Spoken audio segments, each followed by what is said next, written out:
Hey guys, Jim Boat. Welcome back on the boat. Yes, I am selling this wonderful trailerable houseboat. And in this video, I'm going to do a complete walk around of the exterior and the interior. It's going to be a little bit technical because I want to show you all the components that have changed since I bought this boat. I want you to understand what comes with this boat and how the components work with the boat. I've already been asked a very important question. If this project is such a good success, why am I selling the boat? Well, there's a few answers to that. One of them is because it is a complete success. It's proven to me that the technology is available to turn a houseboat into a solar electric propulsion and to be self-sufficient. Not any need for gasoline, not even a generator. And because I'm not a spring chicken, I need to move on with my ultimate goal, and that's doing the Great Loop. Well, can I do the Great Loop in this little trailerable houseboat? Yes, I can. I can. My wife and dogs, probably not so much. They probably don't want to hang out in this boat for a full year while I do the loop. So I might as well just go on and sell the boat and go get the bigger one, my ultimate goal. The first information I want to tell you is that this is a 1996 Catamaran cruiser Little Hobo. It is 32 feet long by 8.5 feet wide. It is the largest trailerable houseboat that you can legally pull on all highways and roads in the United States. The boat and trailer weigh less than 10,000 pounds. And the bed and sleeping quarters in this is a full-size bed. I'll show you more of that when we get to the interior. So let's move on to the exterior and go over that. Let's start the outside on the side of the boat here. I'm going to cover the trailer. The axle is a 3-axle trailer. I absolutely love this. This trailer was custom made at the same time that this boat was. It has buddy bearings on. You just take these caps off, hit it with some grease, call it good. The front axle has electric braking. Originally when this trailer came, it was hydraulic braking, meaning that as your vehicle stopped, the pressure would push on that, but we got rid of that, put electric brakes on so the brakes work well. I got these TPSs in here. I like these things. I got them for 6 of them. Each tire has their own tire pressure sensors on there. Very nice because you drive at nighttime, you don't need to worry about it. Brand new tires, hot water heater. But I really want to talk about the trailer. This trailer is really nice. One thing that was on this trailer is the previous owners, if you look at the tongue on here, it's a long tongue. I can't remember where they got it, but they had bad winters. So what they did is they wanted to put this in covered parking, actually in a storage unit. So what they did is they cut the tongue off right here, and they took the tongue off, and then they could have the door closed right here so the whole boat could be in storage without having to pay for all of that extra. That one's permanently sealed now because obviously I don't need any storage here, but there's a pole that goes into here with these nice big old bolts. But if you have storage and you want to keep it in, you take that bolt off and that bolt off, those 4 bolts right there, and this whole tongue will come out. And it's only this far right here, and it goes right into the storage. The trailer, again, was custom made with this boat. It came with it. But the cool thing about the trailers that come with Catamaran Cruiser, it's really easy to put this boat on here. All you have to do is hook one of these on the railing on either side, and it will absolutely guide it right into the trailer. Really nice. Good support, plenty of room. Brand new spare tire, of course. 5-pin plug. I put grease in there. Electrical grease. Another cool thing the Catamaran Cruiser did when they created these boats is they made them completely self-contained, so you can take this into a campground and camp like a normal RV. It has steps right here, so you can put it in the campground and go right up this step and go right into here. Nice winch, good support. Bumpers, so all you do is you drive the boat right up here till it hits the bumpers. Very nice. Nice big strap. LED lights. It also has a little ramp here, which you can't see because the boat's in the way, but this ramp can be a swim ladder. If you're just anchoring, you drop this down and you can climb down into the water. Or what I do is when I'm up on the shore is I pull that ladder out and it sits on the ground, and then I use it as a step to go right down onto the shore. It works really well. It comes completely closed in screen. I don't have it zipped up here, but they're all, you can lock these things in. I do it because of the sun. You can make it totally sealed up to keep the mosquitoes out once you're on anchor or if you pull into the shore. This hole used to be where the generator is, but we don't need no thinking generator, so now I keep ropes and stuff in here. There's doors on both sides of the boat, so you can You can go out on either side or the front. So whichever side you pull up to the boat dock, it's no big deal. Here's my little Jack Russell. Like I was saying, on the if you pull into a campground, this has high pressure hose, so you can put your guard hose just like your RV camper. You can put it in here, and this is also a freshwater fill up here. But plug it in, you get pressure if you want. If you want to stay at a campground or marina, just plug in there. So let's talk about the star of the game, this outboard motor. This is a Stealth Electric 40 horsepower equivalent.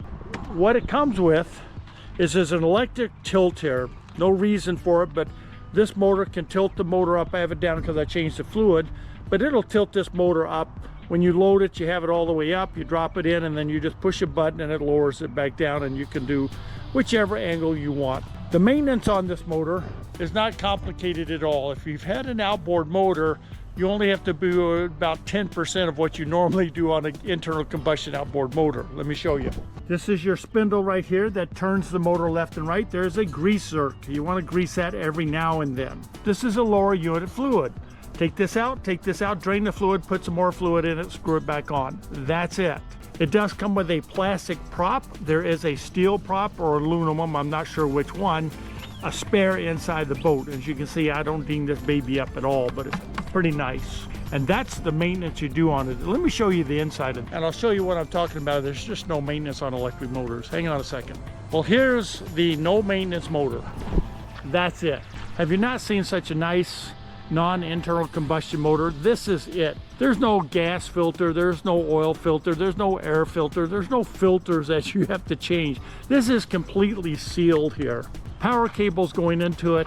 Here's your cooling line right here. The cooling comes from the same import as your outboard motor on internal combustion. Sucks in the water, brings it up to here, runs it through the motor like here to help keep this cool, and the controller up here. I'll show you that in a second. That's it. There is no maintenance to it. Maybe go in there and wipe the dust off every now and then if you want to make it look good. But that is it, folks. It doesn't get cleaner than that. Oh yeah, put a little grease on here. This is your steering arm. Just put a dab of grease on that once a season. Helps the steering be really nice. And that's it for the outboard motor. It's really, really nice. When you're just puttering along, you don't have that gas smell, which two-stroke engine smell is actually pretty good. But you just putter along, you don't have any noise out here. It's really nice. Electric propulsion is really the way to go. Comes with straps in the back to hold the boat down. This is a hole on the box that all the wiring and the cooling. This is your cooling hoses come through here. This is your tilt cable, and this is your power cables. Let's go up on the boat. Swim platform. When you get up to the back of the boat, it comes with a bimini top right here. You got to wrap around it here so it protects it. You just unzip this, open the bimini, and it'll overfold. It'll actually come all the way out over the motor. 2 propane tanks. I stayed out there a week with just using refrigerator. I didn't do any cooking, and I only use about 1/4 of 1 tank, so it does lots of good stuff. This is important. This is your batteries. The 2 batteries on the bottom run the outboard motor. The top battery runs the house system. This is the controller here that operates the outboard motor. I'll get into a little specs here in just a little while when I'm sitting down. 12-volt battery. This is a lithium iron phosphate battery, a LiPo battery, 100 amp hour with Bluetooth. Pretty cool to monitor this. I have a 50 amp receptacle. It came with a 30. For some reason I thought I might need 50. I couldn't use 50 amps on this boat to save my life. But anyway, I had to put an adapter on it to pull 30 amps into it. 30 amps will charge the batteries in a few hours. I'll talk a little bit more about that. Let's go look at the solar. 2,750 watts. These are 550 watt bifacial solar panels. Air conditioner works just fine. Sliding rear door with curtains, of course. You go into this, please take your shoes off. Thank you. Carpets on the floor. These are indoor carpets that are slip proof. These are really wonderful. I mean, they couldn't fit any better in here. These window shades are friction or something like that. You just lift these up and the shades go up, or you just pull them down, they lock. Really kind of nice. Hat holder here. Full-size bed, 12-volt fan, little holders up here, some storage here, all my little blankets for the winter time. Let's get into the most important part here, is a power control box here. I've done reviews on these, so you can check them out if you have more questions. This is a 5 kilowatt inverter, 5 kilowatt, 5,000 watts. Again, I converted the boat to 50 amps. I couldn't use 30 amps even if I tried. Surge suppressor, which is really important. All the nice RVs have them. That's when you plug in. That's when you plug into a campsite or a marina. If you plug into the campsite and their power stinks, that will catch it. So if their power is not clean, that will catch it and will not turn on unless the power is 100%. The reason I'm plugged in right now is I know some of you will ask me why am I plugged in, because I don't want to use the batteries. Solar cutoff switch, so if I want to work on something I flick the switch, which is off right now, and it turns off the solar, so there's no power going in. This is wireless also. This is hooked up. You can monitor this inverter and anything plugged into this inverter anywhere in the planet. I'm just going to go from the back to the front here. LED lights, a storage closet right here with multiple layers in here. Walk in, a refrigerator. I believe this is a 10 cubic feet, something like that. It's a pretty good size refrigerator. It's gas and electric. Freezer right here. It's off right now. There you go, there's an ice mug. That shows you how much freezer space is in there. Stuff in the door. Original refrigerator. I did just have it serviced. And look at that, okay. With plenty of room for sweet tea and Mountain Dews. Storage below. Arizona, you can't have too much water, but lots of storage here. Right across the hallway is a divider if you want. You can shut this off if you want privacy while somebody's sleeping, kind of cool. Bathroom. Sink. I put a porta potty in here. It came with a 30-gallon black tank. They took that out of there. I much prefer this. This will last me a week. You just take the cassette off, take it to any bathroom, dump it in there, put it back, you're good to go. A nice stand-up shower. I fit in this. I'm 6'2", and that's brand new. A sink, mirror, of course there's lots of storage in here. LED light and a window. Propane heater. If you're in the cold climate, that thing really puts out the heat. In our coldest day in Arizona, if I keep it on for about an hour on this lowest setting, it's too hot. Here's the sink. All kinds of cool stuff. Wood countertop inside the sink. 3-burner stove with an oven. I had one person said they use that for storage. I've never turned it on. A vent, microwave, storage above the microwave, and more storage down below. This boat has lots of storage. We're going to go further to the left. There's a cooking board that you just pull this up and extends all the way out here, so you have a chopping block or whatever you want. I pull it around because I just put trash cans and stuff like that in here. This is absolutely portable. There's storage within here. That's where I keep the life jackets, chairs, pillows, stuff like that in there. That can go inside and outside. The previous owners had it on the outside. And we're just going to go on outside, and then I'll cover the cockpit later. All right, there's your screen mesh. It goes all the way around. Like I said, you can zip this thing up. These straps are for storage, so you roll them up, strap them up, put them away. There's really plenty of room out here. As you can see, that's a lounge chair type of thing, but you can put lots of people out here. It's really kind of nice. Barbecue. This used to be the generator, but it is no more. Now I just store ropes and stuff in there. And horn. But we're going to come in. This is the coolest part right here. There's a chair that goes here, but I really don't like the chair because I don't want to just sit down, but I just sit right here and steer this away. You're not going real fast, you just point it and leave it alone. This is your mini PC. This controls the boat. It's really kind of cool. It's got Home Assistant on here, it's got Windows on here, it's got Linux on here for dual booting. This is a touchscreen monitor. This is your chart plotter. So your software goes through here, comes up here. This is touchscreen. You can do all of your plotting. Everything that you can do with a chart plotter, you can do with that. This is the display for the motor. Don't have the keys to the battery on. I haven't mounted that anywhere yet, and that's your depth finder. These are all the steam gauges that are here no longer. I've taken all these out. I don't know what I'm going to do with that. Fuse banks right here. Stereo VHF radio, and the control for the motor right here. There's storage under here, which I haven't used at all, but you can put lots of stuff under here. There's an outlet right here, which I have 1 or 2 cables. Right under this cushion right here is your water tank, which is, I'm going to say 25 gallons. I think it's larger, but it's 25 gallons of water under here, and your water pump is right there, so it's quite accessible. And then there's your power station right there with the water pump.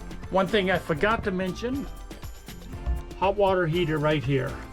Gas water heater with power underneath the sink right here. And a little table that I've already cluttered with the computer. And it rotates for easy access in and out or whatever you need for, with cup holders and stuff holder. Let's get into some of the specifications I know that you're asking. I can travel at about 5 miles an hour to go about 16 miles. That is not including any solar power input at all. I've not gone 16 miles on a charge at all yet, so I haven't verified that. But what the calculations are for what I've come up with for, that's roughly what it is. If you go slower, you'll go further. If you go faster, you'll go less. But the big point about this whole system is my solar on the roof. And I know I keep bringing that up, but that's what makes this whole system work. I've got 2,750 watts of solar power on the roof. Now I want you to think about that. Think about the generator that's in your RV or the generator that you have in your garage. Every day of the week, the generator comes on my roof, even on cloudy days. Now granted, you're not going to get the full 2,700 watts of power even on the best days, but 2,000 watts of power is not a problem at all. So think about running your generator from the time the sun goes up until the sun goes down. It's charging or doing whatever it needs to do. That, my friends, is a lot of power. Most of the time, what I found what I've used this boat for is I go to my favorite lake and I go cruising around a little bit, and then I go find a quiet cove to go swimming or just hang out. Once you've gone around the lake, you've gone around the lake. Where are you going to go? You've been there, done that. You usually want to go find a quiet cove to let the dogs play or just hang out. Remember, when you're sitting there, you're charging your batteries. The solar is always working. I have run the batteries to 0 a couple of times just to try it out, and I think I've said this in a previous video. I've run my house battery down to charge my motor batteries down to 0 just to see what would happen. When I got up in the morning, by 7:30 in the morning, I was already getting 5 amps. At 7:30 in the morning, I'm not even up at 7:30. By 8 o'clock in the morning, I'm already getting 20 amps going into the house battery. That means I can turn everything back on. Again, if you're just hanging out on the water, you're just going to hang out there for a couple of days. Let's say you want to do the great loop in this boat. Do what most people do. You travel all day, you run the batteries down, you pull into a marina, and you plug in. First thing in the morning, you'll be fully charged. You go on down the river, enjoy the life. If you want to go to a lake and hang out for the weekend, plenty of power, plenty of storage, no problem at all. If you don't want to plug in, use it all weekend, and when you get home, plug it in at the house. Better yet, just let it sit in your yard and let the solar charge your batteries, and you'll be ready for next weekend. I really can't emphasize enough how pleased I am with this system and that it works. When people ask me about this whole system, it's really kind of funny because there are 2 things that they're ask me. How big is my generator, or where is the generator, and what happens if I run out of power? And the funny part is I ask them, what happens if you run out of gas? And they look at me like, what? And I go, well, do you drive your car until you're empty? I don't drive the boat until I'm empty either. I've got a gas gauge on here too, or an electric gauge, and it tells me how far I'm going to go. So I'm not going to run out of power. If I can go 16 miles on a charge, I'm not going to plan a 25-mile day. Then the light kind of goes on and they realize what solar does, what the batteries does. It's no different than a car, except I get the gasoline from my solar. Except on mine, I'm charging just when I sit there. Try to gas up your car just sitting there. Doesn't work too well, does it? So while I'm fishing or swimming in a lake, I'm charging my batteries. It's a cool deal. All right, enough lip flapping. I'll probably put an FAQ up so if people ask me particular questions. I hope I've answered all the questions to get you going if you're interested in the boat. As usual, I love you guys, and I'll talk to you on the next video.